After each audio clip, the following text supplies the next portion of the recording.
Meus amigos, o Trump acabou de soltar um vídeo muito importante e que tem tudo a ver com o Brasil. Dá uma olhadinha aí. First, I will immediately reissue my 2020 executive order restoring the president's authority to remove rogue bureaucrats, and I will wield that power very aggressively. Second, we will clean out all of the corrupt actors in our national security and intelligence apparatus, and there are plenty of them. The departments and agencies that have been weaponized will be completely overhauled so that faceless bureaucrats will never again be able to target and persecute conservatives, Christians, or the left's political enemies, which they're doing now at a level that nobody can believe even possible. Third, we will totally reform FISA courts, which are so corrupt that the judges seemingly do not care when they are lied to in warrant applications. So many judges have seen so many applications that they know were wrong, or at least they must have known. They do nothing about it. They're lied to.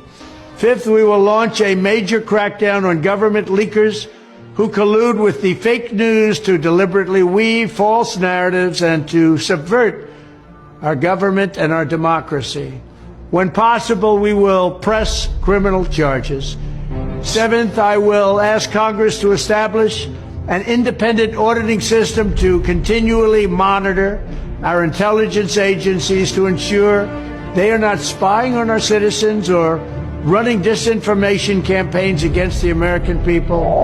O que basicamente o Trump está falando é o seguinte, que ele será totalmente severo para acabar com a perseguição nos Estados Unidos. Porque acontece no Brasil, acontece também nos Estados Unidos. E o americano, inclusive o presidente Trump tinha essa plataforma muito forte, se preocupa muito com o controle de fronteira, com a imigração ilegal e esse tipo de coisa.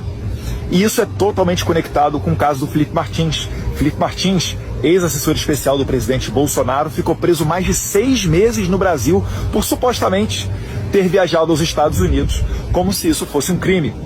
Só que o negócio não está somente aí. É que quando ele não foi aos Estados Unidos, é porque o Felipe Martins não foi aos Estados Unidos da maneira como a Polícia Federal do Alexandre de Moraes estava acusando ele. Só que foi inserida uma entrada falsa do Felipe Martins no território americano por burocratas de imigração norte-americana. E isso daí, agora que passou as eleições, virá à tona através do Congresso dos Estados Unidos, que um deputado, um senador americano, ele tem poder de requisitar, de chegar e chamar para ir prestar depoimento no Congresso, não somente os ministros, como ocorre conosco no Brasil, que temos esse poder.